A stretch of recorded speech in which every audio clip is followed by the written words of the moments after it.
She was 18 years old, standing in the freezing rain of a New England November Verkepete heart, a single heavily creased $1 bill in the pocket of a thin wool coat that had belonged to her mother. She had no home, no surviving family, and no destination. The state foster system had formally discharged her 72 hours earlier on her birthday, providing her with a bus ticket, 2 garbage bags of second-hand clothing, and the stark, bureaucratic reality that she was now entirely responsible for her own survival. With that single dollar, she bought a boarded-up commercial storefront on a forgotten side street in Providence, Rhode Island. The interior reeked of dried ink, and the county had slated it for demolition. But what nobody knew was that sealed inside the massive Inkwell was something that would rewrite her life. Before we continue, if stories like this mean something to you, hit subscribe and tell us in the comments where you're rewatching from. We love seeing how far these stories travel. Clara Vance had inherited exactly one thing of value from her mother. It was not money, nor was it property, nor was it a piece of heirloom jewellery. It was the physical architecture of a perfect copperplate cursive script. Her mother, before the illness stripped away her strength, had been a woman obsessed with the geometry of letters. She had spent the early years of Clara's life sitting vacapite at her at a small kitchen table in a series of increasingly cramped apartments, teaching her the precise, sweeping ascenders and descenders of formal handwriting. She had taught Clara how to hold the pen, how to modulate the pressure on the nib to create line variation, and how to maintain the rhythm of the words so that they flowed across the page like dark water. A machine can print, her mother had told her, her breathing already shallow, her hands beginning to but only a human can write. When you write by hand, you are leaving physical evidence that you exist. Never let them tell you your handwriting doesn't matter. It is the only thing they cannot take from you. They took everything else. The state had taken Clara when she was 14, precisely 3 days after the ambulance arrived at the apartment for the final time. She had spent the next 4 years moving through a succession of group homes and temporary placements, a ghost in a system designed to manage logistics rather than cultivate potential. She had learned to be invisible. She had learned to keep her head down, to agree with whatever assessment the social workers placed in her file, and to protect the only thing she truly owned. She practiced her handwriting in cheap spiral notebooks, using ballpoint pens she stole from the administrative offices.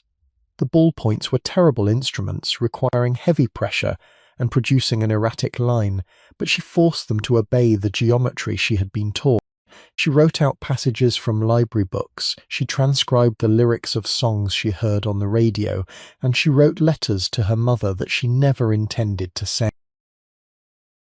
The act of writing was not communication, it was an act of stabilization. When the chaos of the group home became overwhelming, when the noise and the friction threatened to break her composure, Clara would open her notebook and focus entirely on the precise, physical execution of the letter M or the looped tail of the letter GAM.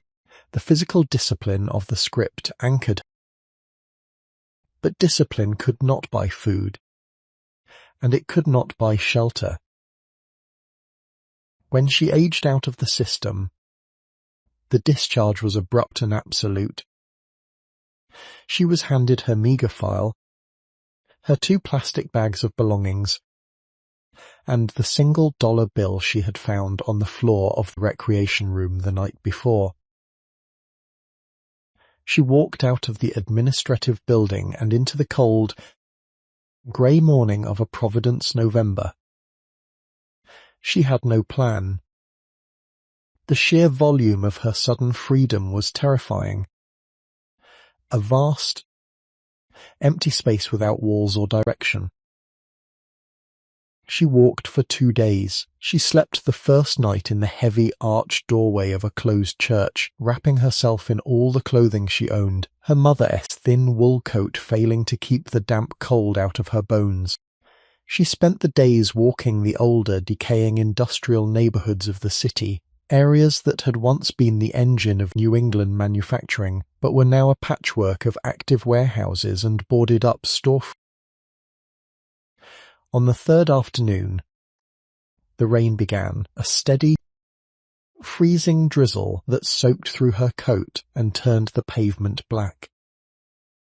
She was walking down a narrow side street lined vaquepte hat brick buildings, seeking the minimal shelter of a recessed doorway, when she saw the sign. It was painted in fade gold leaf on the glass of a tall, narrow display window. The paint was peeling, the letters fractured by time, but they were still legible. The building was a sliver of architecture, squeezed between a heavy stone warehouse and a boarded-up bakery. It was perhaps 12 feet wide and 2 stories tall, the dark red brick weeping with moisture. The front door was heavy oak, the brass handle black with tarnish. Taped to the glass, protected by a yellowed plastic sleeve, was a notice from the county tax assessor.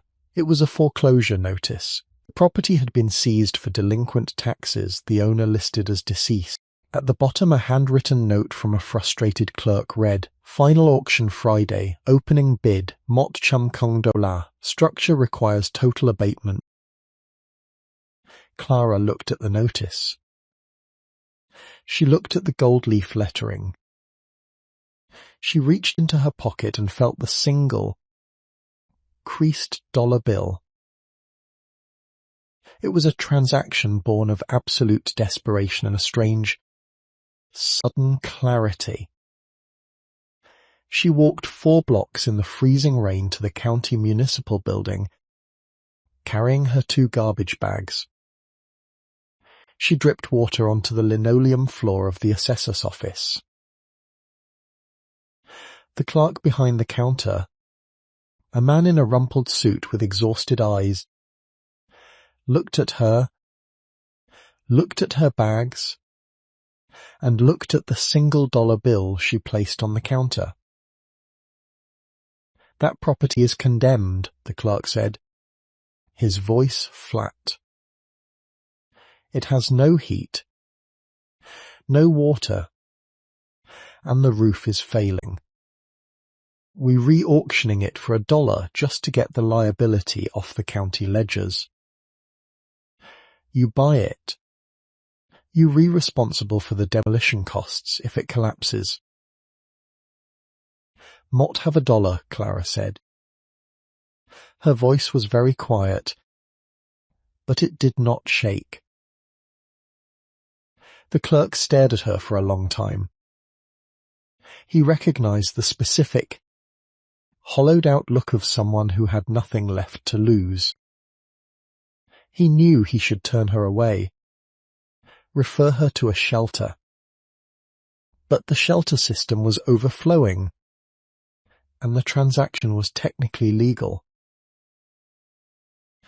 He sighed, pulled a heavy ledger from a shelf, and stamped a deed transfer form. "Sign here," he said, pushing the form toward her. Clara picked up the cheap, chained ballpoint pen on the counter. She gripped it, adjusted her posture, and wrote her name on the line. The clerk watched her hand move. He saw the sudden, startling transformation of the cheap blue ink into a signature of absolute, copperplate perfection. It was a signature that belonged on a treaty, not a foreclosure document. He took the paper back, his expression softening slightly. He reached into his desk drawer and pulled out a heavy brass key. "Pendleton died 5 years ago," the clerk said.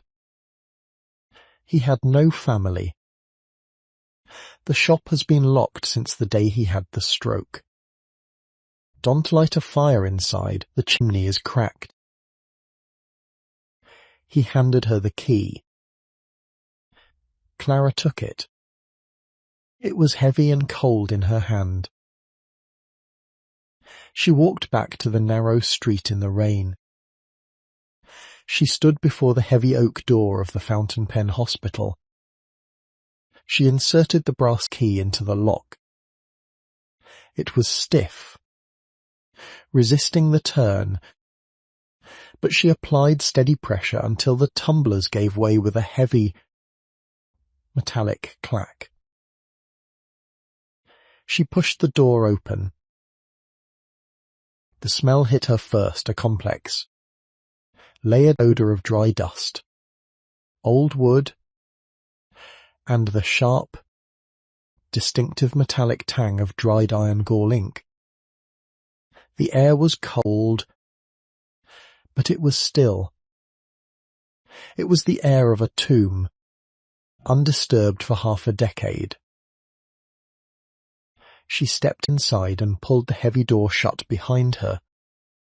Engaging the deadbolt, the sound of the rain was instantly muffled, reduced to a distant hiss.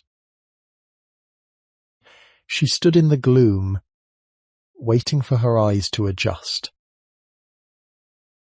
The shop was incredibly narrow. A long, dark mahogany counter ran almost the entire length of the room on the left. On the right, reaching from the floor to the high, pressed tin ceiling, were banks of shallow wooden drawers. Hundreds of them, each fitted with a small brass pull.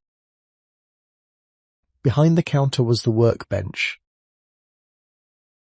It was a massive piece of solid oak, scarred and stained with thousands of ink spills, some faded to pale blue, some still a deep oxidized black. A large jewelless loop on an articulated arm hung over the centre of the bench.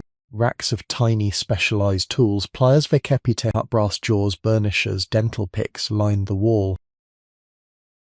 And bolted to the corner of the workbench was the inkwell. It was an industrial-scale object, cast from solid iron, shaped like a squat, fluted column.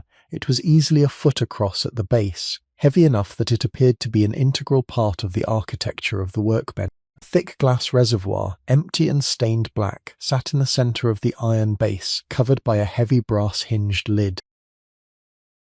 Clara dropped her garbage bags on the floor. She walked behind the counter and stood before the workbench. The space was dead. The dust was thick enough to write in. But as she looked at the specialized tools, the stained wood, and the massive inkwell, she felt something she had not felt since the day the ambulance had taken her mother away. She felt a sense of context. This was not a group home. This was not a county office. This was a place dedicated to the physical architecture of writing. It was a place designed for hands that understood the geometry of ink. She was 18 years old, freezing, hungry, and entirely alone in a condemned building. But as she placed her hand on the cold, scarred oak of the workbench, she took her first full, deep breath in 4 years. Survival in the Fountain Pen Hospital during that first winter was a brutal mechanical equation. The clerk had no right, the building had no functional heat, and the plumbing was entirely seized. The only source of water was a public spigot in a small park 3 blocks away, which Clara hauled back in a heavy plastic bucket she found in the alley. The cold was an aggressive physical presence, settling into the long, narrow space of the shop, and remaining there, thick and unyielding.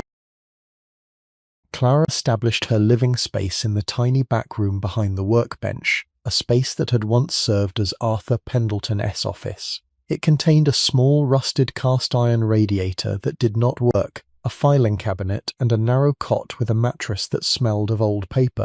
She layered the cot with the clothing from her garbage bags, creating a dense, heavy nest. She slept fully clothed, wearing the wool coat, her breath pluming white in the dark room. Food was acquired through a systematic scavenging of the neighborhood. The boarded-up bakery next door was abandoned, but the industrial dumpsters behind the operational warehouses on the next street often yielded discarded, packaged food, dented cans of soup, boxes of crackers with crushed corn. She developed a map of safe alleys and reliable dumpsters, moving through the city with the quiet, observed efficiency of a feral cat. Her days were spent in the freezing shop, working to establish order. Order was the only defense she had against the overwhelming panic of her situation. She began by cataloguing the hundreds of shallow wooden drawers that lined the right wall. The drawers were a masterclass in the taxonomy of obsolete technology. She found drawers filled entirely with vintage gold nibs sorted by flexibility and point size, fine, medium, broad, oblique, stub. She found drawers containing hundreds of tiny rubber ink sacs, most of them ossified into brittle, powdery husks by age. She found drawers of celluloid pen barrels in vibrant marbled colours, emerald greens, lapis blues, tortoise shell browns, waiting for mechanisms that had never been installed. She learned the nomenclature of the trade from a stack of technical manuals she found in the back office. She read them by the light of a single, battery-operated camping lantern she had purchased, with the few coins she found swept into the corners of the shop floor. She learned the difference between a lever filler and a vacuum filler. She learned the specific chemical composition of ebonite, the hard rubber used for vintage pen feed. She learned that a fountain pen works on the principle of controlled capillary action, the precise balancing of atmospheric pressure and surface tension that allows ink to flow down a microscopic channel in the feed to the tip of the nib without flooding the paper. The mechanism fascinated her. A fountain pen was not merely a writing tool, it was a carefully engineered engine of expression. It required maintenance. It required a specific understanding of its physics. It required respect. As the weeks passed, she began to clean the workbench. She used rags and a bottle of denatured alcohol she found in a cabinet, slowly stripping away 5 years of dust and decades of ink stains, revealing the solid, functional beauty of the oak. The only object she could not clean entirely was the massive cast-iron inkwell bolted to the corner of the bench. It was an imposing piece of hardware. The base was a fluted column, heavily ornamented in a late Victorian industrial style, painted with a thick, glossy black enamel. The glass reservoir in the centre was empty, the interior coated in a crust of dried, oxidized iron gall ink. The heavy brass lid, designed to prevent evaporation, was seized shut on its hinge. Clara spent an afternoon trying to open the lid, applying penetrating oil and gentle pressure, but the brass hinge pin was fused solid by corrosion and dried ink. She left it alone. It stood on the corner of the clean bench, a silent, heavy monument to the shop's history. By late January, the cold had become a critical threat. The temperature dropped into the single digits, and the air inside the shop was painful to breathe. Clara spent most of her time huddled in the back room under the pile of clothing, venturing out only to haul water or scavenge food. She realized she needed a heat source, or she would simply freeze to death in her sleep. She explored the basement. It was accessible through a narrow wooden staircase behind the counter. The air down there was damp and smelled heavily of mold. It was filled with the larger detritus of the business, broken display cases, stacks of moulded cardboard boxes, and a massive coal-fired boiler that was rusted beyond any hope of repair. But in the centre of the basement floor, she found something else. It was a small, cast-iron potbelly stove. It was heavily rusted, and the stovepipe that had once connected it to the chimney was gone, but the iron casting itself appeared solid. Clara spent 2 days dragging the heavy stove up the narrow stairs, an agonizing process that left her exhausted and bruised. She positioned it in the center of the shop floor, near the workbench. She found a length of flexible metal ducting in the alley and managed to force one end over the stove's exhaust collar, routing the other end out a broken pane in the high transom window above the front door, sealing the gap around the pipe with rag. It was a dangerous makeshift arrangement, but she had no other option.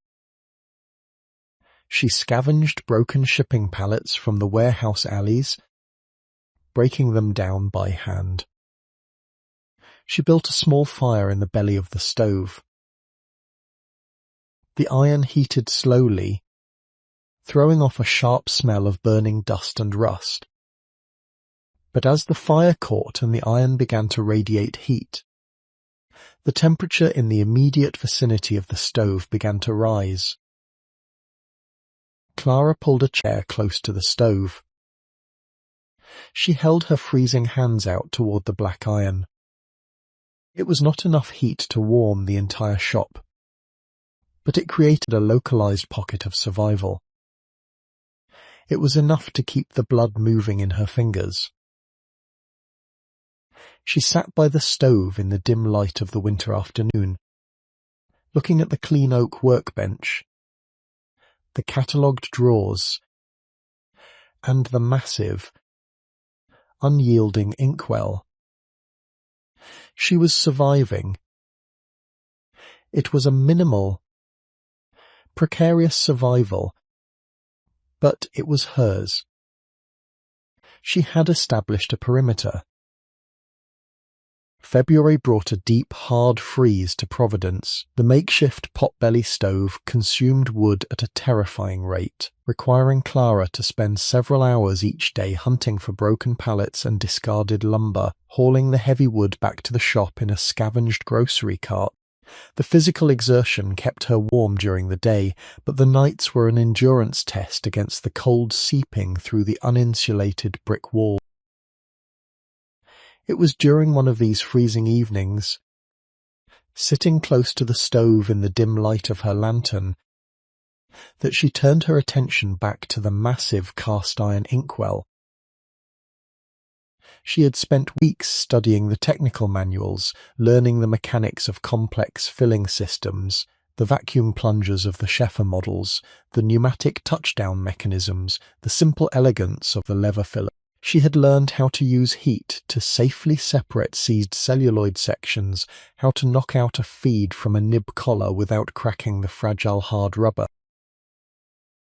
She understood that objects designed for writing were built with precision, and that if they were seized, it was because of chemistry, not magic. The brass lid of the inkwell was fused by dried iron gall ink. Iron gall ink is highly acidic and corrosive. Over time, it essentially welds brass surfaces together. Clara gathered her tools. She found a small, precise brass hammer in one of the drawers and a set of fine dental picks. She heated a small pot of water on the top of the potbelly stove until it boiled. She soaked a clean rag in the boiling water and wrapped it tightly around the brass hinge of the inkwell. The heat and moisture were designed to soften the oxidized ink. She let it sit for 10 minutes, the steam rising in the cold air of the shop. She removed the rag and gently tapped the hinge pin with the brass hammer. The tapping was not meant to force the pin out, but to send micro-vibrations through the metal, fracturing the brittle crust of the dried ink. She tapped for 5 minutes. Then she took a dental pick and carefully scraped at the seam of the hinge. Flakes of black, oxidized ink fell onto the oak workbench. She repeated the process: heat, tap, scrape for 2 hours. Her fingers ached with the cold and the precise effort, but she did not stop. She was applying the mechanical discipline she had learned from her mother S. handwriting to the physical world. Finally, after a particularly firm tap with the brass hammer, there was a sharp crack. The brass lid shifted a fraction of a millimeter. Clara put down the hammer. She placed her thumbs on the edge of the heavy brass lid and pushed upward. With a grinding screech of metal against metal, the lid swung open. The thick glass reservoir inside was, as she had suspected, empty except for a thick coating of dried black ink at the bottom.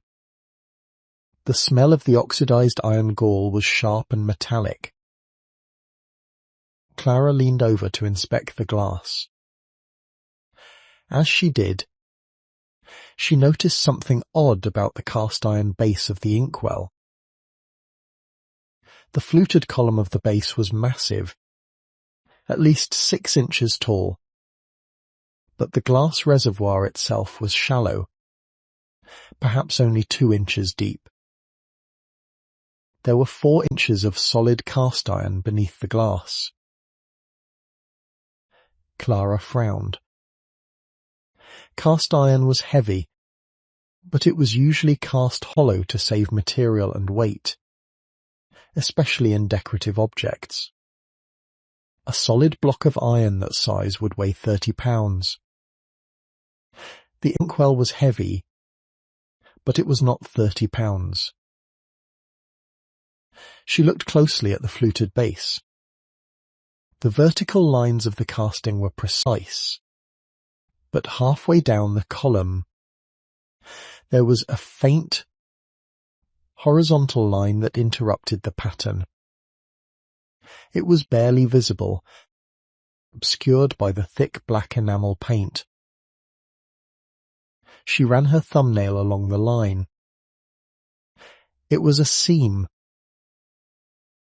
The inkwell was not a single casting.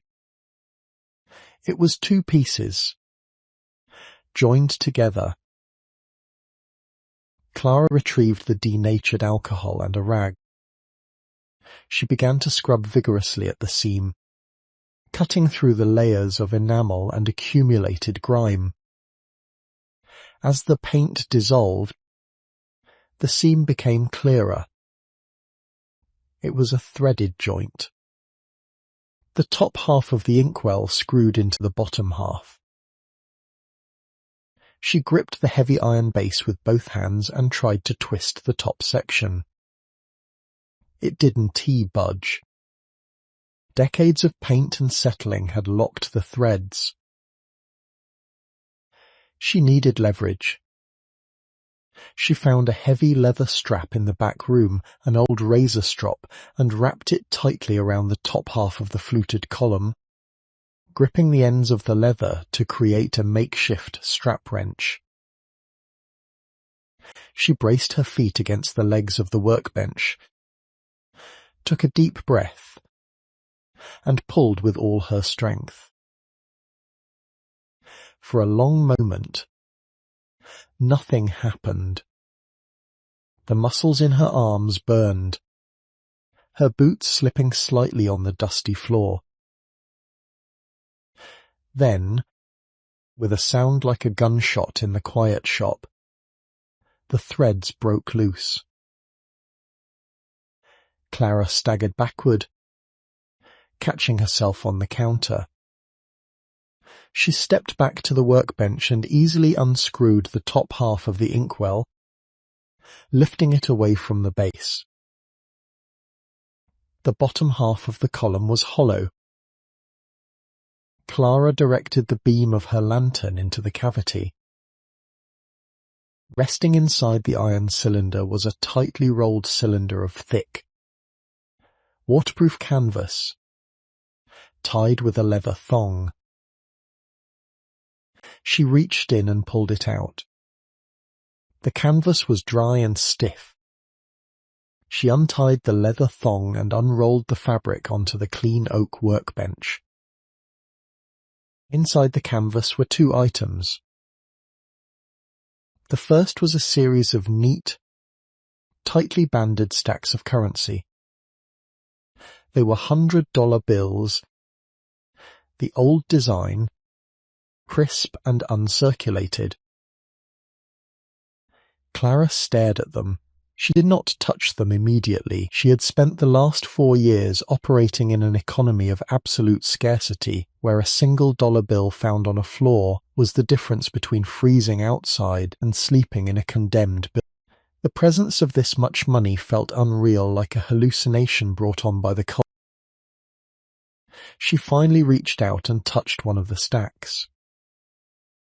It was real paper, heavy and textured. She counted one stack. $10,000. There were 3 stacks in total. $30,000, sealed inside the cast-iron base of an inkwell on a workbench in a boarded-up shop. She set the money aside, her heart hammering against her ribs, and looked at the second item from the canvas roll.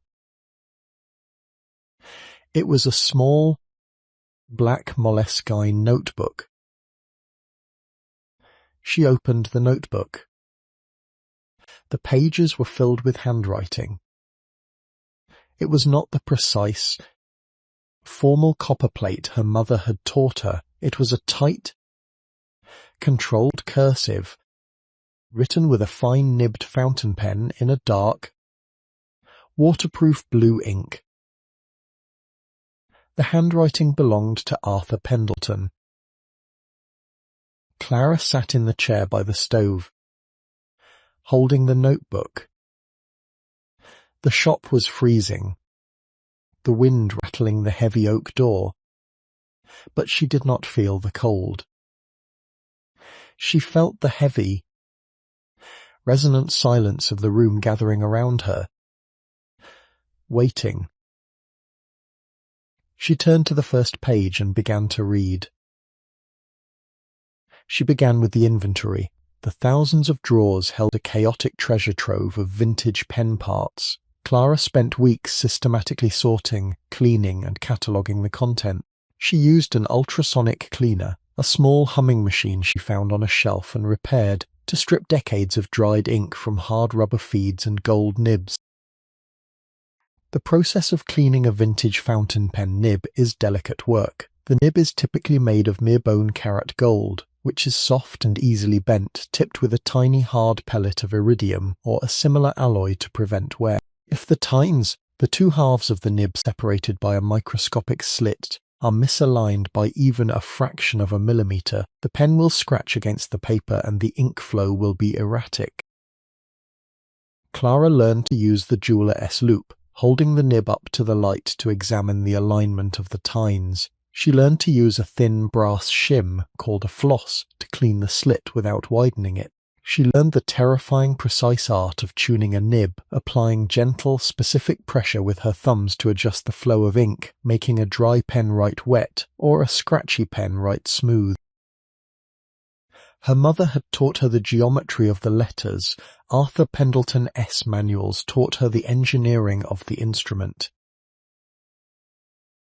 By the early spring, the shop was unrecognizable from the dark, freezing tomb she had purchased.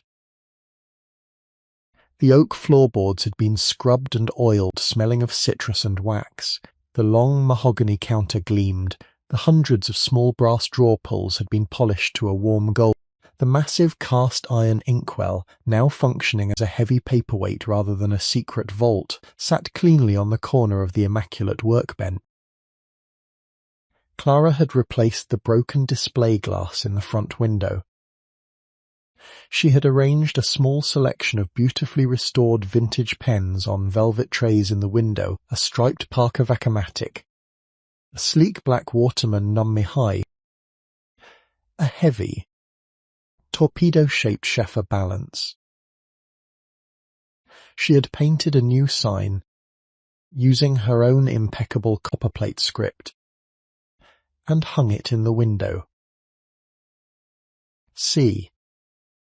Vance Fountain Pen Hospital Repairs, Restoration and INK.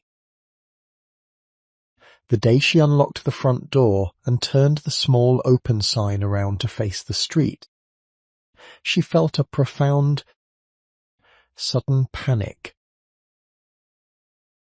She had built the shop. She had mastered the mechanics. But she had never actually interacted with a customer. She had spent 4 years practicing invisibility. Now, she was inviting the public into her sanctuary. She retreated behind the workbench, picking up a damaged Eversharp skyline and pretending to work on it, her heart hammering. For 3 days, no one came in.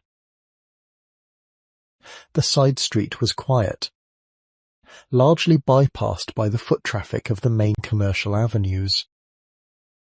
People walked past the window, glanced at the vintage pens, and kept walking. Fountain pens were an anachronism, a nicheness in a world dominated by cheap ballpoints and keyboards. Clara felt a slow, cold dread beginning to settle in her stomach. The restoration money would not last forever. If the shop did not generate income, she would eventually lose the building. On the 4th afternoon, the heavy oak door opened. A bell, which Clara had polished and rehung above the doorframe, chimed clearly. A man walked in. He was perhaps 60, wearing a tweed jacket that had seen better decades and carrying a battered leather briefcase. He looked around the gleaming shop, his eyes widening slightly as he took in the catalogued drawers and the clean mahogany counter. He walked up to the counter. Clara stood up from the workbench, wiping her hands on a cloth. She tried to project authority, but she felt incredibly young and fraudulent. Mort saw the sign, the man said. His voice was deep and slightly raspy. Mort did not think anyone did this work anymore. Pendleton died years ago. Mort bought the shop, Clara said, her voice steady despite her nerves. Mort do the work now. The man looked at her, noting her youth, but he did not comment. He unlatched his briefcase and carefully pulled out a pen. It was a Mont Blanc Meisters T. Mott Bonchin, a massive, cigar-shaped pen known as the Diplomat. It was a serious, expensive writing instrument. Mott dropped it, the man said, placing the pen on the counter. Uncapped.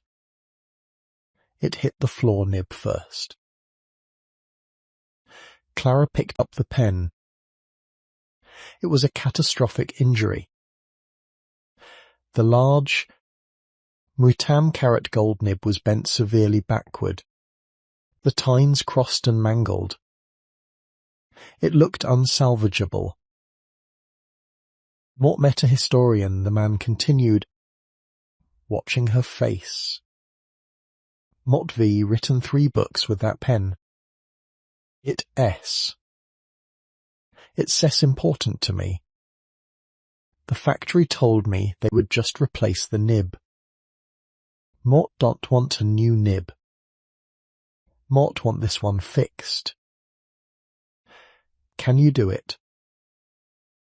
Clara looked at the mangled gold through her jewelless loupe. The bend was severe, but it was a clean bend, not a crease. Gold is malleable. If she moved too quickly, the metal would snap.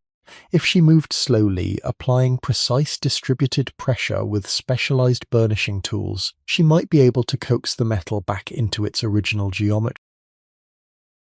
It was a high-stakes repair. If she broke the nib, she would owe the man hundreds of dollars she couldn't afford to lose. She lowered the loupe and met the man's eyes. It will take 3 days, she said. The gold needs to be reshaped slowly to avoid work hardening the metal.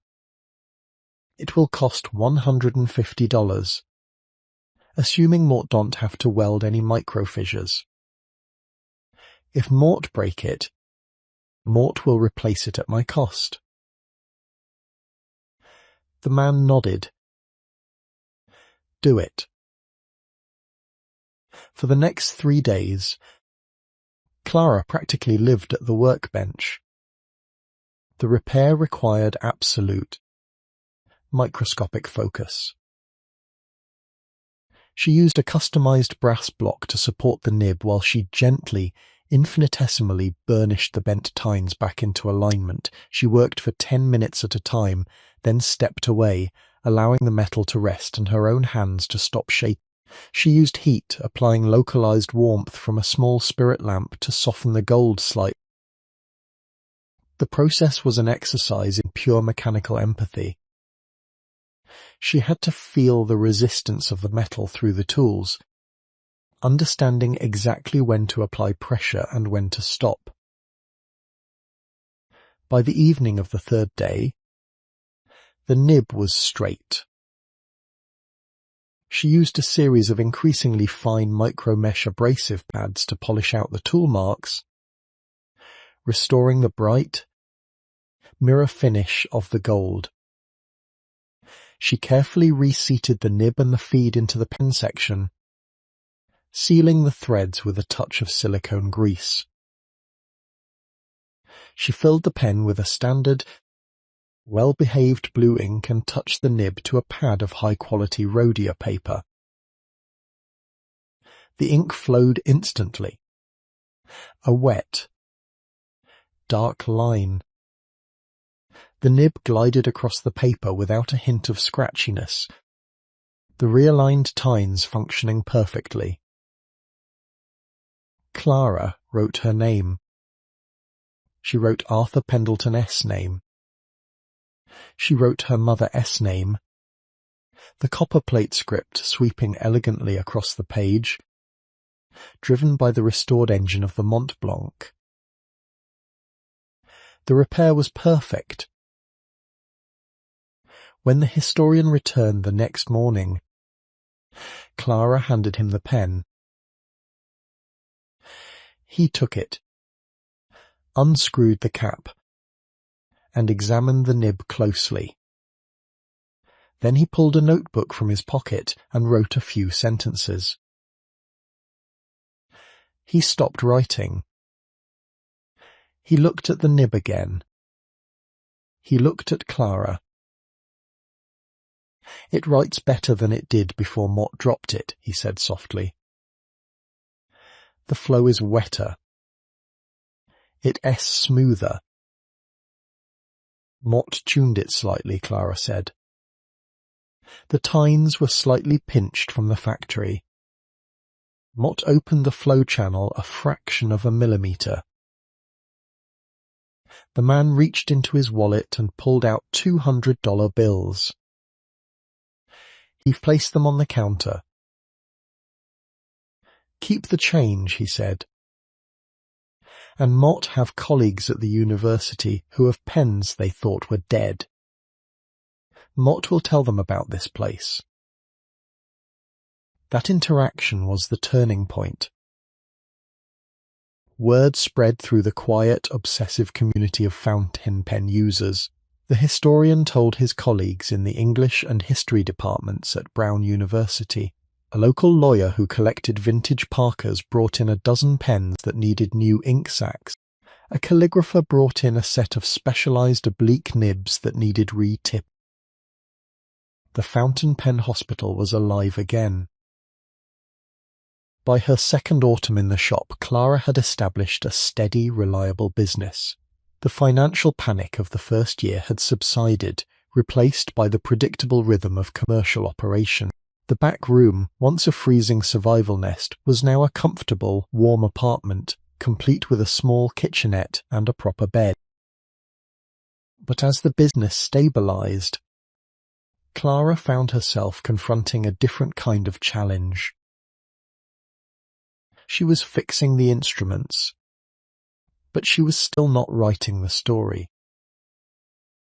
She spent her days interacting with customers, discussing ink flow and nib flexibility, diagnosing problems with vacuum plungers and capillary tubes. She was polite, professional, and highly competent, but she maintained a strict professional distance. She did not share her own history. She did not engage in conversations beyond the immediate technical requirements of the repair. She was running the shop exactly as Arthur Pendleton had run it in his final years, as an island of mechanical perfection in a world she preferred to keep at arm's length. The realization hit her one rainy Tuesday afternoon in November, exactly 2 years after she had purchased the building. A customer came in, a young woman, perhaps Clara S. age, holding a cheap, plastic-bodied fountain pen. The pen was badly cracked near the section, ink leaking heavily onto the woman's fingers. "No, it's not a nice pen," the young woman said, looking embarrassed, wiping her inky fingers on a tissue.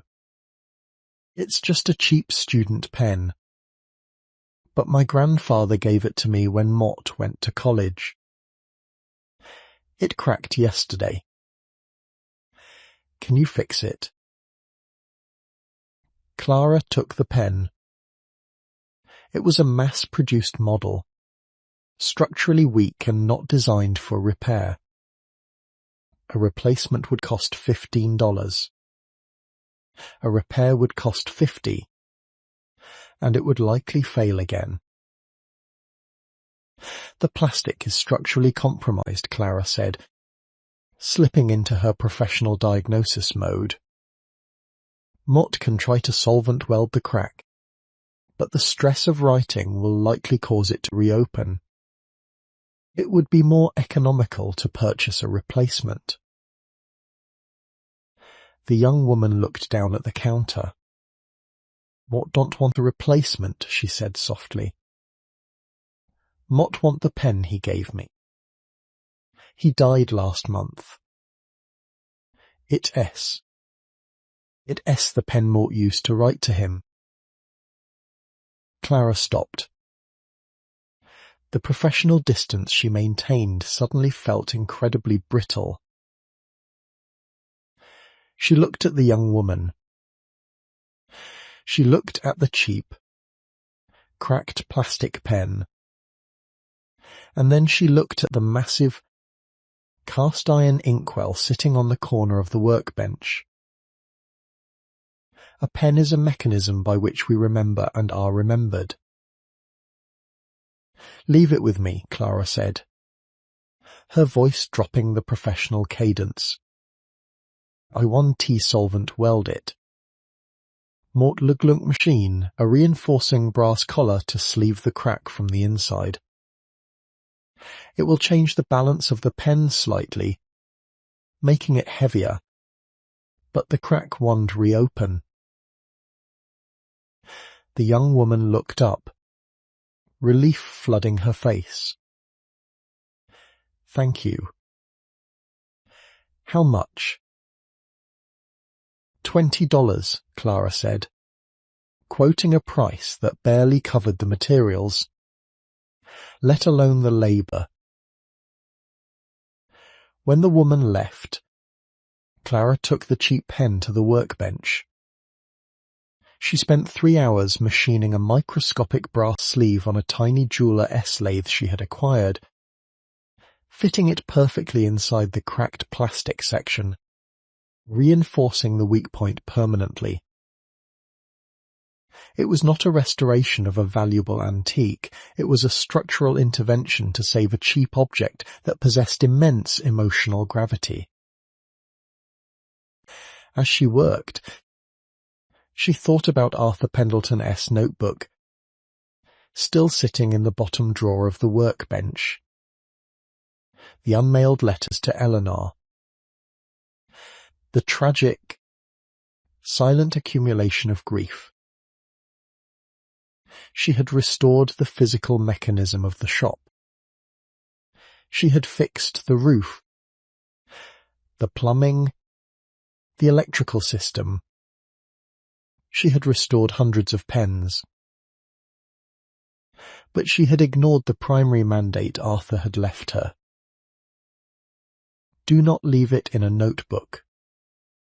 As long as the ink hasn't run dry, every story can be rewritten. That evening, after she locked the front door and turned off the overhead lights, she did not go to the back room. She sat at the oak workbench. She opened a bottle of deep, permanent black ink. She took a vintage Waterman No. High that she had restored for her own use, a pen with an incredibly flexible, responsive wet noodle nib, and filled it. She pulled a sheet of heavy, cotton rag paper from a drawer. She did not practice her copperplate. She did not write out song lyrics or library quotes.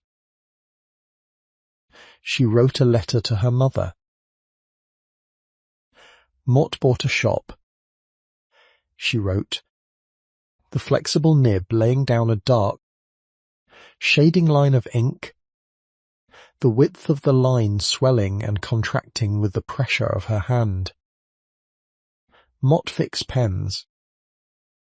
The hands you taught are working. Mott was very cold for a long time, but Mort am warm now. Mort am safe. Mort am not invisible anymore. She wrote for an hour. She wrote about the fear in the group homes, the freezing rain, the massive Inkwell, and the historian's Mont Blanc. She wrote out the accumulated silence of 4 years, transferring it from her own internal architecture onto the physical reality of the paper. When she finished, she folded the letter, placed it in an envelope, and wrote her mother's name on the front in perfect, sweeping copperplate. She did not leave it in a notebook. She walked out into the cold night air, walked 2 blocks to a blue USPS mailbox on the corner, and dropped the letter inside. It would go to the dead letter office. It would never be read. But that was not the point. The point was the physical act of release. The point was pushing the story out into the world, rather than hoarding it in the dark.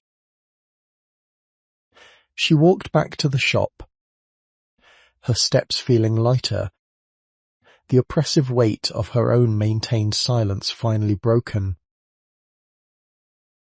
The decision to machine the brass collar for the young woman's cheap pen marked a subtle but profound shift in the operating philosophy of the fountain pen hospital. Clara Vance was no longer simply restoring valuable antiques for collectors and historians. She was restoring the specific emotional utility of the instruments, regardless of their market value.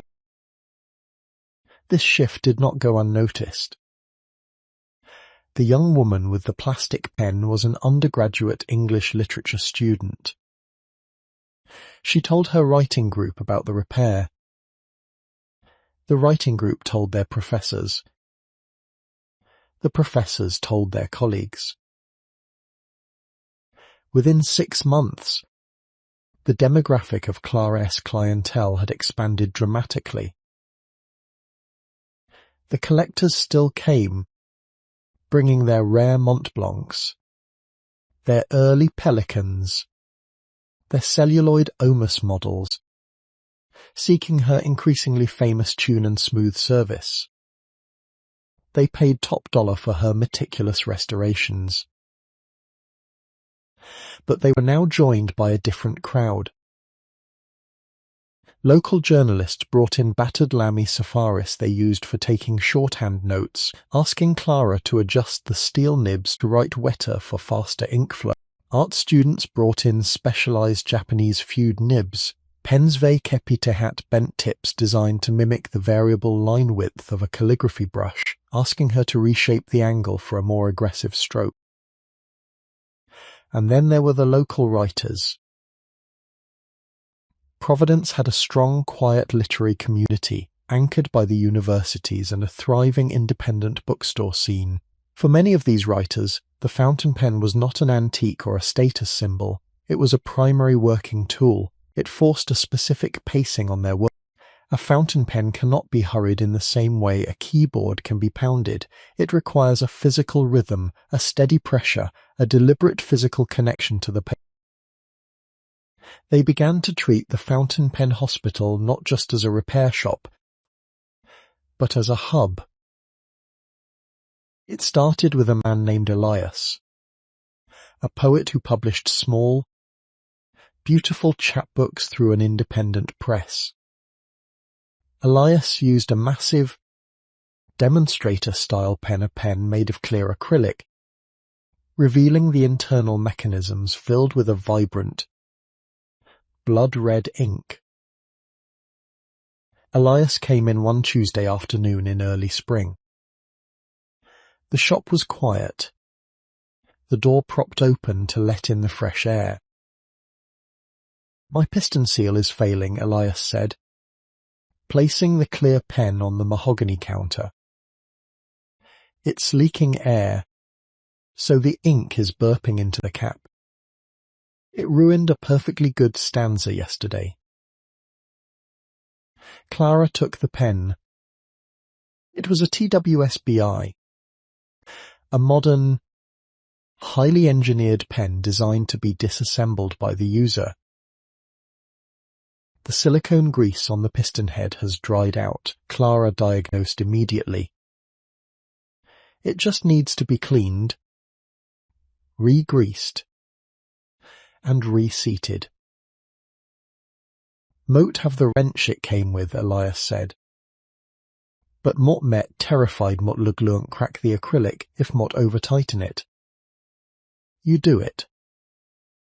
"Mot trust your hands."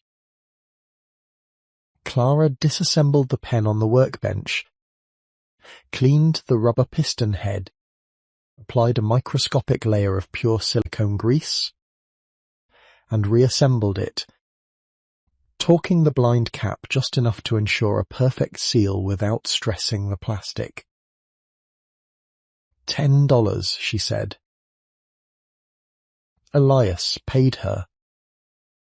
He filled the pen from a bottle of red ink he carried in his satchel, tested it on a scrap of paper, and nodded in satisfaction. But he didn't leave. He looked around the shop, taking in the gleaming drawers, the restored oak workbench, and the massive cast-iron inkwell.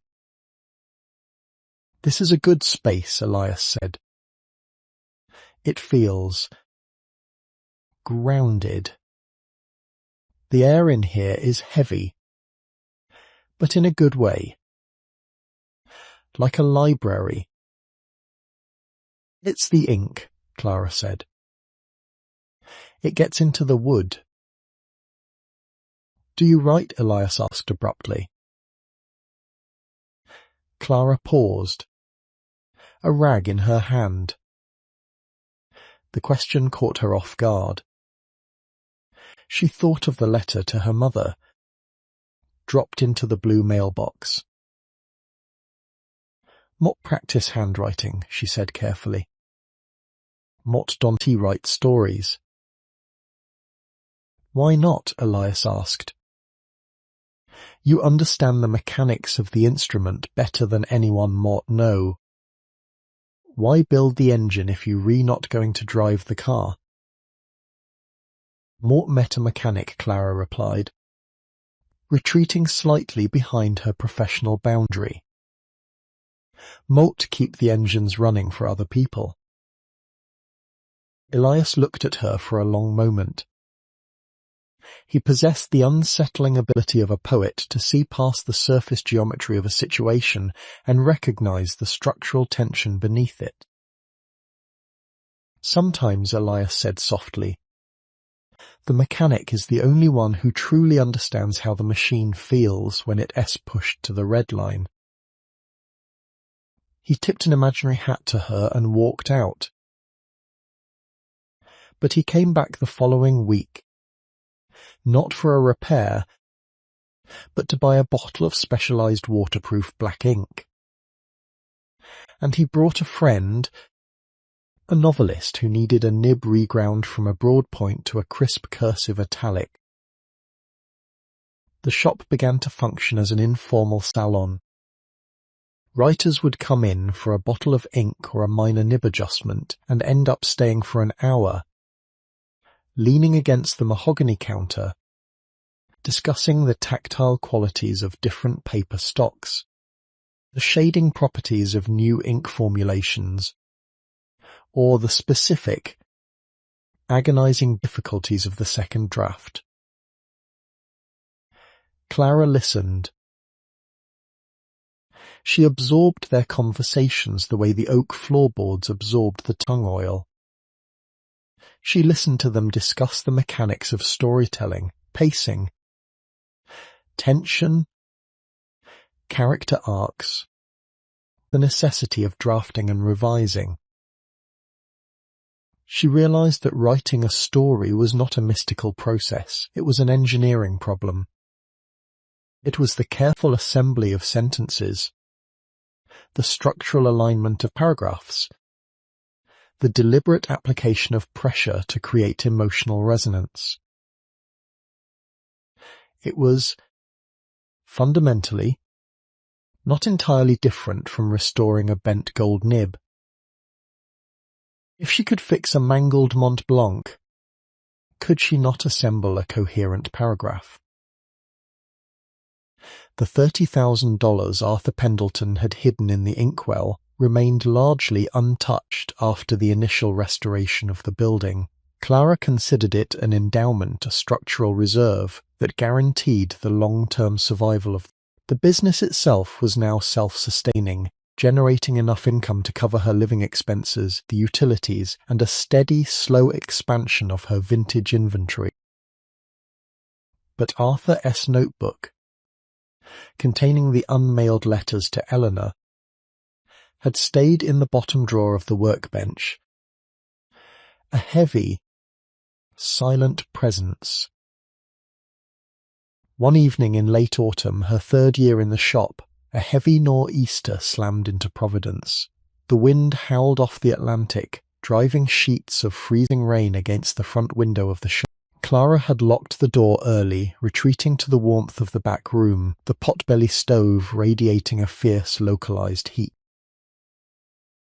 She was working at a small desk she had set up in the apartment, repairing a fragile, chased silver overlay on an early Waterman safety pen.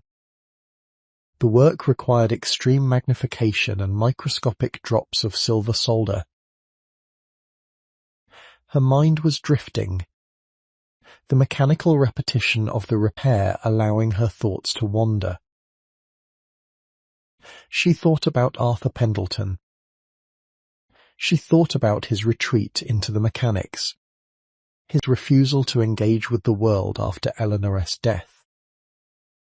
She thought about his final warning: as long as the ink has run dry, every story can be rewritten. She put down her tools.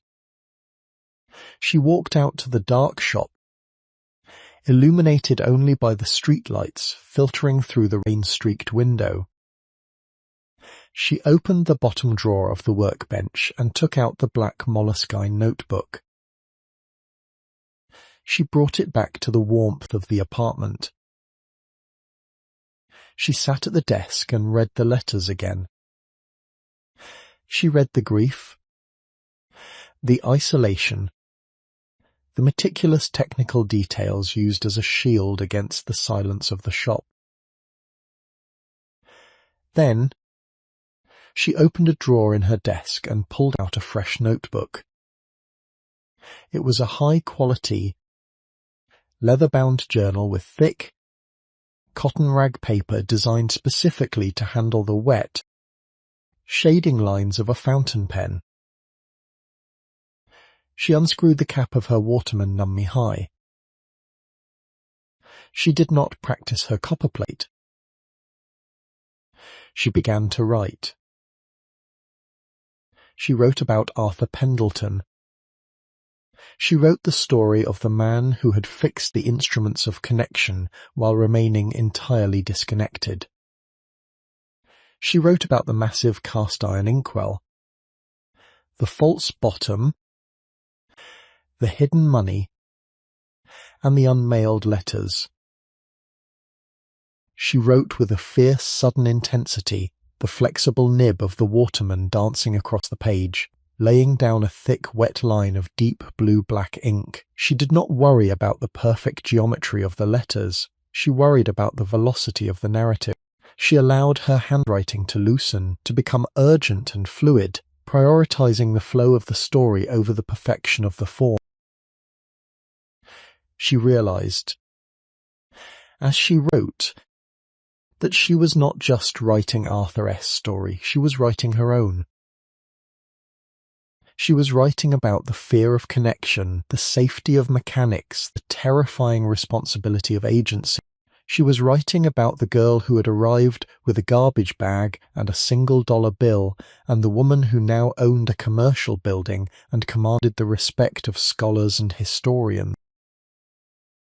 She wrote for 3 hours, until her hand cramped and the ink supply in the Waterman began to run dry, the lines skipping and fading on the heavy paper. She stopped. She flexed her hand, staring at the pages filled with the dense, dark architecture of her own words. She had built the engine, and she was finally driving the car. Writing the story became a secondary parallel discipline to running the shop. Clara did not announce her new occupation. The writers who gathered at her counter discussing character arcs and plot structure had no idea that the silent, competent mechanic who restored their instruments was engaging in the same excruciating process after. Her approach to writing was inherently mechanical. She treated the manuscript the way she treated a damaged fountain pen.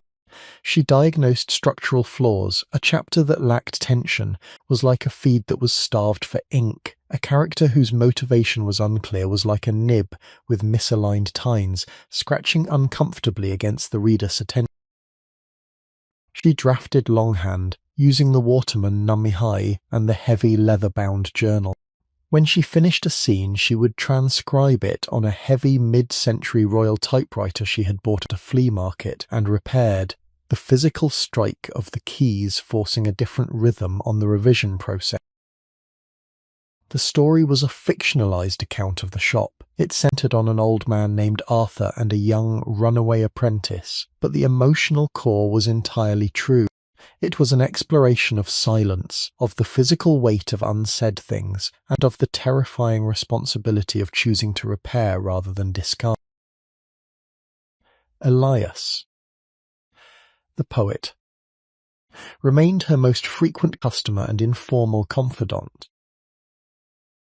One afternoon in early spring, during her 4th year in the shop, Elias walked in carrying a cardboard box. "Mott have a proposition," he said, setting the box on the counter. Clara looked up from a Parker Nummy Mott she was re-saxing. "Mott Donty repair typewriters." "Elias."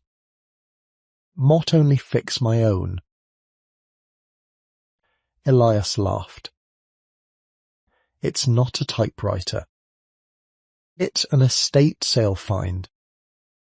The family of a retired judge. They were going to throw it all away because nobody knows how to use them anymore." He opened the box. Inside were dozens of vintage fountain pens, jumbled together in a tangle of cracked celluloid, tarnished gold clips, and dried ink. But beneath the pens were ledgers, ink bottles, and a massive, heavy object wrapped in oilcloth. Elias pulled back the oilcloth. It was a cast-iron inkwell. It was not identical to the one on Clara's workbench, but it was similar, a heavy, industrial casting designed to sit immovable on a desk. Clara stared at it, a sudden, cold thrill running down her spine. The statistical probability of encountering another cast-iron inkwell of that specific era and design was astronomically low. "Mott bought the whole box for $50, Elias said. "Mott figured you could use the pens for parts. But the inkwell. Mott thought of you immediately." Clara reached out and touched the cold iron. She traced the fluted column. "Is there a seam?" she asked quietly. Elias frowned. "A seam? It's cast iron. It's one solid piece." Clara picked up a heavy brass burnishing tool from the counter. She tapped the base of the inkwell sharply. The sound was dull, dense, and solid. She tapped the upper half of the column, near the glass reservoir. The sound was slightly different, a higher, fainter resonance. "It's hollow," Clara said. Elias stared at her. "What?" Clara retrieved the denatured alcohol and a rag.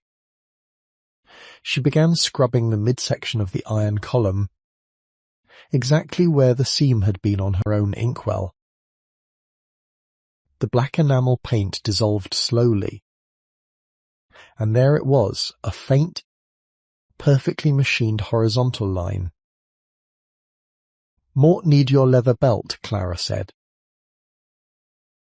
Elias, looking completely bewildered, unbuckled his belt and handed it to her.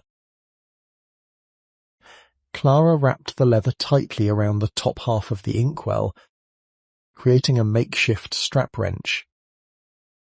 She braced her feet against the floorboards, gripped the base of the inkwell with one hand, and pulled the leather strap with the other. The threads were fused, resisting the Torquay Capite hat absolute stubbornness. "Help me," she grunted, her knuckles white. Elias grabbed the other end of the leather strap. They pulled together. With a loud, grinding screech, the threads broke loose. Clara spun the top half of the inkwell off the base. The bottom section was hollow. Elias leaned over the counter, his eyes wide. Inside the cavity was a small, tightly rolled bundle wrapped in wax paper, tied with a faded red ribbon. Clara reached in and pulled it out. She did not feel the terror she had felt 4 years ago. She felt a profound sense of historical inevitability. She untied the ribbon and unfolded the waxed paper. Inside was a stack of letters. They were written on heavy, cream-coloured stationery, the ink a faded, sepia-toned brown. The handwriting was a precise, spidery script, lacking the geometric perfection of Clara-esque copperplate, but possessing a distinct, elegant rhythm. The top letter was dated June mi bon, Mochinchin Jaime High. Clara unfolded it carefully. My dearest William, it began. Mort am writing this with the pen you gave me before you left for France. The ink flows well, though the nib is perhaps a trifle broad for my hand. Mort am sealing this letter in the iron well on my desk. Mort cannot mail it. If Mort mail it, Mort must admit that the war is over and you are not coming back. As long as it remains here, hidden in the dark, the story is not finished. You are merely delayed. Clara stopped reading. She looked at Elias. The poet was staring at the letter, his face pale. It's an archive, Clara whispered. Elias nodded slowly. An archive of the unmailed. An archive of the things people couldn't bear to send, but could bear to destroy. Clara looked at the massive inkwell on her own workbench, the one that had contained Arthur Pendleton's grief and his legacy. She looked at the new inkwell on the counter, containing a young woman's denial of a casualty telegram from Mochin Mirtam. How many of these heavy, immovable objects sat on desks across the country, serving not just as reservoirs for ink, but as vaults for the unsayable? The discovery of the second inkwell fundamentally altered the narrative Clara was writing. It expanded the scope of her manuscript from a singular, isolated tragedy to a structural, historical phenomenon. She integrated the story of the Mochinchin Jaime High letters into the manuscript. She explored the psychology of hiding, the profound human impulse to bury the things that are too heavy to carry, but too precious to discard. She realized that her own mother's obsession with handwriting had been a similar defense mechanism, a way of creating physical evidence of existence in a world that was systematically erasing. She wrote with an increasing velocity, the stack of typed pages growing beside the royal typewriter on her desk. The shop, meanwhile, had reached a state of operational equilibrium. The restoration work continued to flow in from collectors and dealers across the country, providing a substantial income. The local writers continued to treat the shop as a salon, gathering around the mahogany counter to debate literature and ink property. Clara had even hired an assistant, a quiet, meticulous undergraduate student named David, who handled the shipping, the inventory, and the basic cleaning of the incoming pens, allowing Clara to focus entirely on the high-level restorative work and her writing.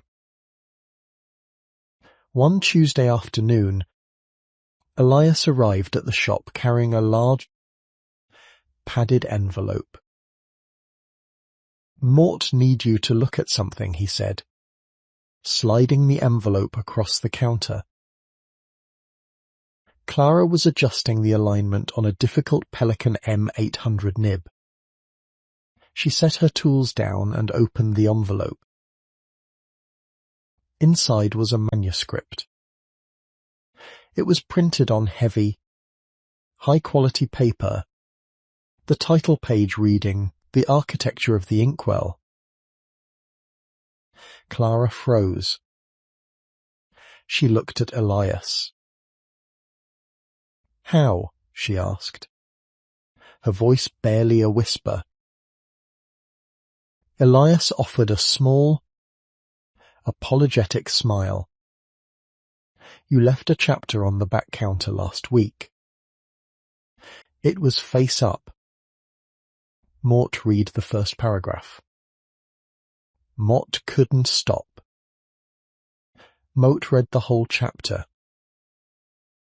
Clara felt a sudden surge of violation, followed instantly by a terrifying exposure. She had built a fortress around her writing, keeping it entirely separate from her public identity as a mechanic. "You had no right," she said, her voice tight. "What day did Elias agreed calmly. "But I did." "And Clara, it's extraordinary. You write exactly the way you fix pens. It's precise. It's structurally perfect. And it does to waste a single word." Clara stared at the manuscript. "It's not finished." "It's close enough," Elias said. Mort gave the chapter to my editor at the independent press in Boston, the one who publishes my chapbooks. She wants to see the whole manuscript. Clara gripped the edge of the mahogany counter. The solid wood felt grounding beneath her hands. She had spent years hiding. She had hidden in the group homes, protected by her handwriting. She had hidden in the freezing shop, protected by the mechanics of the pens. She had hidden her story in the heavy, leather-bound journal. But Arthur Pendleton's final instruction echoed in the quiet shop. As long as the ink hasn't run dry, every story can be rewritten. Do not leave it in a notebook. She had rescued Arthur S.'s story from the dark. She had rescued the Motninchincham Jaime High letters from the dark. It was time to stop hiding her own. "Tell your editor," Clara said, her voice steadying, "that she can have the manuscript in 3 weeks, when it's finished." Elias smiled, a wide, genuine expression of joy. "What le glunk tell her?" Clara spent the next 3 weeks working with a singular, consuming focus. She operated the shop during the day, maintaining the professional rhythm of the restorations, but the evenings and nights were entirely dedicated to the manuscript. She typed the final chapters on the heavy royal typewriter, the physical strike of the keys echoing through the quiet apartment. She revised with the ruthlessness of a mechanic discarding a faulty part, stripping away any sentence that did not carry its structural weight, ensuring that the narrative tension held firm from beginning to end. When she typed the final period on the final page, it was 3 a.m. The city was silent, wrapped in the deep, insulating dark of a Providence autumn. She sat back in her chair, staring at the stack of paper. It was done. The story was assembled. The publication process moved with a speed that Clara found disorienting. The independent press in Boston, a small but highly respected house known for literary non-fiction and memoir, acquired the manuscript within a week of receiving it. The editor, a sharp, perceptive woman named Sarah, drove down to Providence to meet Clara in person. She sat at the mahogany counter, drinking tea Clara had brewed in the back room, and looked around the shop with an expression of intense professional satisfaction. "The book is a mechanism," Sarah said, tapping her finger on the bound manuscript. "It operates perfectly. You don't waste time on sentimentality. You treat grief as an engineering problem. It's devastatingly effective." Clara did not smile. She simply nodded.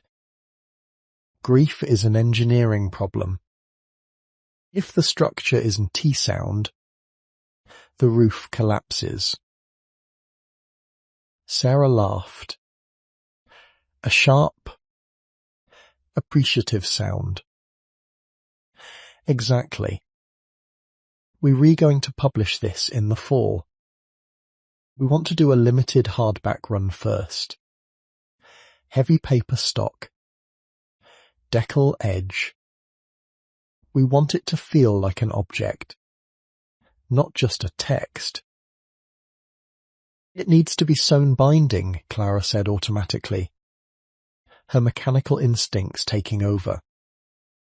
"Glue bindings break down. If you want it to last, the signatures have to be sewn." Sarah looked at her, her eyes gleaming. "Mort like you, Clara Vance. We'll do a sewn binding." The year leading up to the publication was a strange duality. During the day, Clara was the proprietor of the Fountain Pen Hospital, diagnosing cracked feeds and polishing gold nibs, training David to handle increasingly complex repairs. But outside of shop hours, she was an author navigating the unfamiliar machinery of the publishing world, reviewing galleys, approving cover designs, and preparing for the terrifying prospect of a book tour. She insisted on one specific detail for the Book S production. She requested that the title, "The Architecture of the Inkwell," be printed on the cover not in a standard typeface, but using a high-resolution scan of her own copperplate handwriting, executed with a vintage flex nib and deep black ink. The publisher agreed, recognizing the thematic perfection of the choice. When the first advance copies arrived at the shop in late August, Clara opened the heavy cardboard box alone. She lifted a copy of the book. It was substantial, the sewn binding giving it a satisfying weight. The cover was matte, the copperplate title stark and elegant against a dark background. She ran her hand over the cover. It was the physical manifestation of her Mother-S legacy, transformed from a defensive mechanism into a public declaration of existence. She had not only survived, she had created an object that would endure. The book launch was held at the independent bookstore down the street from the shop. It was a packed event, filled with the local literary community, Elias, and dozens of Claris restoration clients who had driven in from Boston and New York. Clara stood at a small podium, looking out at the crowd. She felt the familiar, cold panic attempting to establish a beachhead in her chest. She wanted to retreat. She wanted to lock herself in the back room and dismantle a complex vacuum-filling mechanism. She gripped the edges of the podium. She thought of the heavy cast-iron inkwell on her workbench. She thought of the $30,000 that had bought her the freedom to stand in this room. She thought of Arthur Pendleton's silence. She took a deep breath, and she began to read. She read the chapter about the freezing rain, the $1 bill, and the discovery of the hidden money. She read with a clear, steady voice, the rhythm of the prose perfectly aligned with the rhythm of her breathing. She did not falter. When she finished, the room was entirely silent for a long moment before the applause began. It was not polite applause, it was the heavy, sustained response of people who recognize the truth when they hear it. After the reading, she sat at a small table to sign copies of the book. She did not use a ballpoint pen.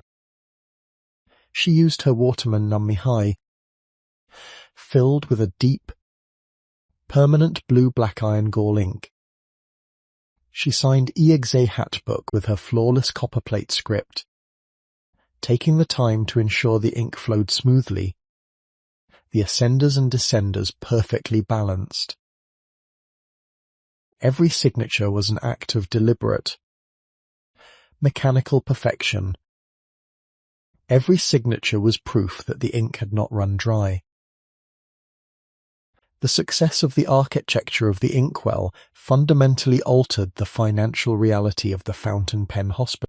It did not make Clara wealthy in a corporate sense, but it provided a level of capital that completely eliminated the residual, low-level hum of survival anxiety that had plagued her since she was 14.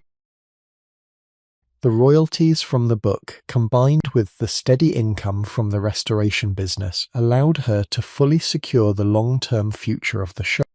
She purchased the abandoned bakery next door, which had remained boarded up for years, knocking through the adjoining wall to double the square footage of her operation.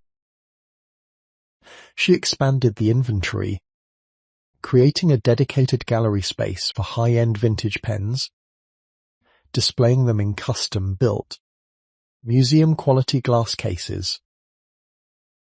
She installed a massive, archival-quality safe in the basement to store the most valuable pieces. But she did not alter the core structure of the original shop. The oak workbench remained exactly where it was. The hundreds of shallow drawers remained, and the massive cast-iron inkwell remained bolted to the corner of the bench, a heavy, silent anchor. With her financial stability secured, Clara turned her attention to the endowment Arthur Pendleton had left her.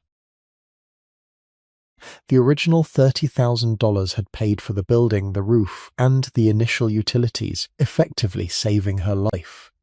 But Clara understood that the money was not meant to be consumed and forgotten.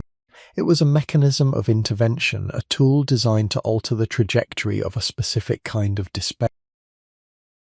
She went to Mr. Harrison at the bank. "Might want to establish a trust," Clara told him, sitting across his desk in the quiet, carpeted office. "Might want it structured as a microgrant foundation." Mr. Harrison, who had watched Clara transform from a terrified 18-year-old in a wet coat into a successful author and business owner, nodded slowly. "What is the purpose of the trust?" "It's an intervention fund," Clara said. "It's for individuals who are aging out of the foster system, or who are suddenly displaced, who possess a specific, demonstrable mechanical or artistic skill but lack the capital to establish themselves. Mut don't want to fund general education. Mut vekepper nurte to fund tools. Mut vekepper nurte to buy someone a commercial sewing machine, or a set of professional woodworking chisels, or the first month's rent on a small studio." She paused, looking at the banker. "Moat want to give them the equivalent of a heavy oak workbench." Mr. Harrison leaned back in his chair. That is a highly specific mandate. Clara. It will require careful administration. Mott will administer it, Clara said. Mott can't know keep exactly what to look for. Mott know what the specific posture of someone who needs a tool looks like. She named the trust the Pendleton Endowment. She seeded it with the initial advance from her book, and she committed a percentage of the shop's monthly profits to its continued growth. The first grant was awarded 6 months later to a 19-year-old boy who had aged out of the state system. He possessed an extraordinary intuitive understanding of watchmaking, capable of dismantling and reassembling complex mechanical movements, but he was sleeping in his car because he could not afford the specialized, high-magnification tools required to secure an apprenticeship. Clara did not give him cash. She purchased a complete, professional watchmaker S-bench, a stereo microscope, and a full set of Bourgeon precision tools, and she arranged for them to be delivered to a small, rented room she secured for him in a safe neighborhood. She handed him the keys to the room and the receipts for the tools. "The tools are yours," Clara told him, her voice echoing the exact cadence of Arthur Pendleton's final letter. "But understand what you are holding. A tool is a responsibility. Do not let them rust. Keep them clean. And do the work." The boy, staring at the gleaming brass and steel instruments, nodded silently, tears tracking through the grease on his face. Clara walked away, feeling a profound structural alignment. She was no longer just fixing the instruments, she was ensuring that the instruments were placed in the right hands. The Fountain Pen Hospital stands on a quiet side street in Providence, Rhode Island. It is no longer a decaying, condemned sliver of architecture. It is a thriving, double-width commercial space. The brick repointed, the gold leaf lettering on the display windows bright and sharp. It is a destination for collectors worldwide, recognized as one of the premier vintage restoration facilities in the country, but it remains fundamentally a local hub for the literary community. Writers still gather at the mahogany counter, discussing ink flow and narrative structure, treating the shop as a necessary grounding sanctuary in a digital world. Clara Vance is 28 years old. The exhausting, hyper-vigilant tension that defined her early 20s has been entirely replaced by a solid, quiet resilience. Her hands are strong, calloused from years of gripping brass tools and polishing gold nibs, but they are capable of executing the most delicate, microscopic maneuvers with absolute precision. On a rainy Tuesday afternoon in November, exactly 10 years after she first pushed open the heavy oak door, Clara stands behind the workbench. The shop is quiet, the rain drumming a steady, comforting rhythm against the glass. The Juki sewing machine in the expanded section hums quietly as David, now a full-time employee and a master mechanic in his own right, fabricates a custom leather pen case. Clara is restoring a Waterman Namihai, the exact model she used to write her first letter to her mother. She is adjusting the alignment of the flexible gold tines, working under the bright LED task lamp, the jeweler sloop pressed to her eye. She finishes the adjustment, removes the loop, and sets the pen down. She looks at the massive cast-iron inkwell bolted to the corner of the bench. It sits silent and heavy, a permanent monument to the grief of Arthur Pendleton and to the salvation it ultimately provided. She reaches out and touches the cold iron. She had arrived in Providence capite nothing but a canvas bag and a $1 bill. She had found a locked door, a dark room, and a legacy of silence. She had not only survived, she had restored the mechanism. She had rewritten the story. She had ensured that the ink would not run dry. She turns away from the inkwell and walks to the mahogany counter, picking up a heavy leather-bound letter. She opens it to a fresh page, unscrews the cap of her own waterman, and begins to write the daily accounts, her copperplate script flowing perfectly across the paper, dark and permanent against the white page. The shop waits. It has always waited. And miles away, in the locked metal drawer of a county clerk's office, beneath a stack of archive deeds and transfer certificates and the accumulated paperwork of a century of small-town governance, were 6 deeply creased dollar bills, carrying in their worn surfaces the full weight of what $1 precisely spent can mean. Wait, no, it was $1. The text must reflect the reality of the $1. Let me rephrase that. And miles away in the locked metal drawer of a county clerk's office, beneath a stack of archived deeds and transfer certificates, and the accumulated paperwork of a century of small-town governance, was a single, deeply creased $1, carrying in its worn surface the full weight of what $1 precisely spent can mean. Before we go, tell us about the tool or instrument that anchors your life right now. And if this story brought you some peace, hit subscribe. We have more stories like this, waiting to be found. The restoration of the vintage fountain pens brought Clara into direct contact with the science of historical ink, an arcane chemistry that was as much alchemy as it was engineering. A fountain pen is not a ballpoint. It does not roll viscous paste onto a page. It is a controlled leak, a mechanism that requires ink to flow with a specific delicate surface tension, defying gravity just long enough to reach the paper before drying rapidly enough to prevent smearing. The technical manuals Arthur Pendleton had left behind dedicated entire chapters to ink composition.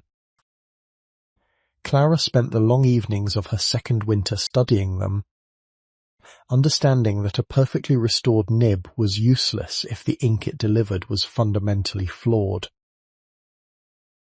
She learned the history of iron gall ink, the formulation that had been used for centuries, the ink that had signed the Declaration of Independence and drafted the Magna Carta.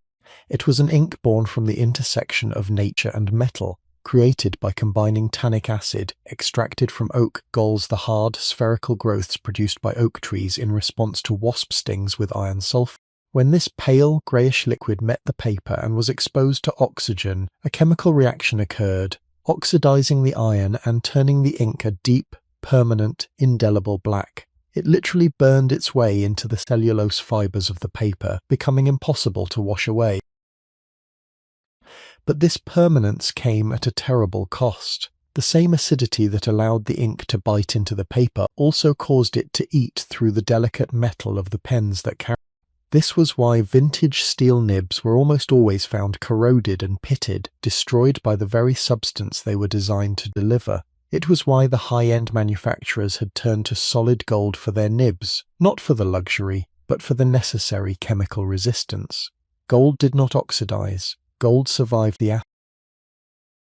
Clara understood this dynamic perfectly. The ink was necessary for expression, but it was inherently destructive to the vessel that contained it. The parallel to the human experience was impossible to ignore.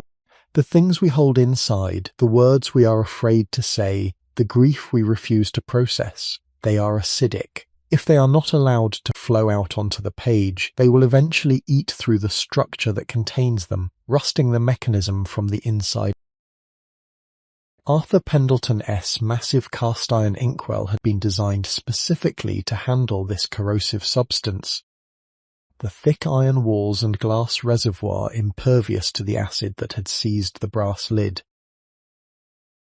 She began to experiment with formulating her own inks. She sourced oak galls from a supplier online, crushing them with a heavy brass mortar and pestle she found in the basement, the sharp tannic smell filling the shop. She carefully measured iron sulfate and gum arabic, wearing heavy rubber gloves and a respirator mask, treating the process with the intense respect it demanded. Her first batches were failures. The ink was either too acidic, flowing too rapidly and feathering across the paper like a spider web, or it lacked sufficient surface tension, dripping uncontrollably from the feed. But she persisted, altering the ratios by fractions of a gram, testing each iteration with a glass dip pen on various grades of paper. When she finally achieved the correct formulation, it was a revelation. The ink was a pale, translucent grey in the bottle, but the moment the nib touched the paper, the oxygen began its work. The line started grey, then deepened rapidly before her eyes, shifting through shades of blue and purple before finally settling into an absolute, velvety, immovable black. She called it Pendleton Black. She began offering the ink to her customers in small glass apothecary bottles she sourced from a medical supply company, sealing the corks with dark red wax. She warned them explicitly about its properties, advising them to flush their pens regularly to prevent corrosion, but the ink became wildly popular among the local calligraphers and authors who craved its absolute permanence and its historical authenticity. The process of making the ink became another ritual of stabilization. The precise measurement of the chemicals, the careful observation of the oxidation process, the methodical filling of the glass bottles, it was all an exercise in controlled chemistry. It was proof that even the most corrosive, dangerous substances could be managed and utilized if they were understood and respected. It was during this period of intense focus on ink formulation that she encountered a customer who profoundly challenged her understanding of the materials she worked with. He was an older man, tall and impossibly thin, wearing a heavy wool overcoat despite the mild spring weather outside. He carried a small, battered wooden box, the kind used for storing cigars, and he moved with a slow, deliberate care that suggested physical fragility. "Moult was told you understand the chemistry of these things," he said, placing the wooden box on the mahogany counter. His voice was very soft, barely more than a whisper. "Moult understand the basic formulations," Clara replied cautiously. The man opened the box. Inside, resting on a bed of faded velvet, was a glass vial containing perhaps 2 ounces of a dark, viscous liquid. The vial was sealed with a cork that had been aggressively coated in wax. "This ink," the man said, staring at the vial, "was made in Motninchincham-Bonmibar, in a camp in Poland." Clara stopped moving. The air in the shop seemed to suddenly freeze. She looked at the small glass vial, then up at the man. "It was not made with oak galls or iron sulfate," he continued, his voice perfectly steady. "We did not have those things. It was made with soot scraped from the chimneys, mixed with water and a tiny amount of sugar we managed to hide. We used it to write names. We wrote them on scraps of paper from cement bags, and we buried the paper in jars." He reached out and touched the glass vial with one trembling finger. "This is all that is left of the final batch." The paper rotted. The jars were broken. This liquid is the only physical record we have of the attempt. Clara looked at the dark, sludgy liquid.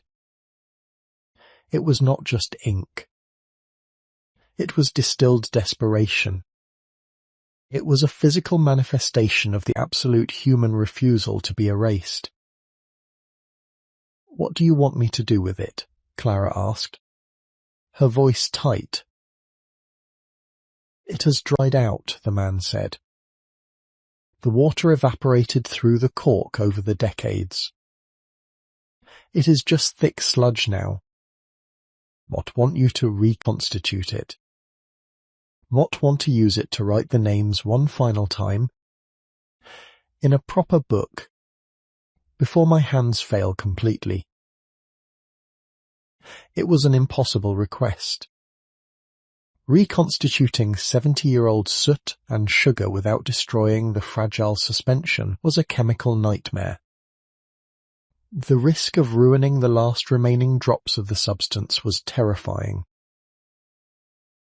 But Clara looked at the man's hands, which were curled and stiff with arthritis, and she looked at the vial, and she understood that refusing the request was a far greater failure than attempting the chemistry and failing.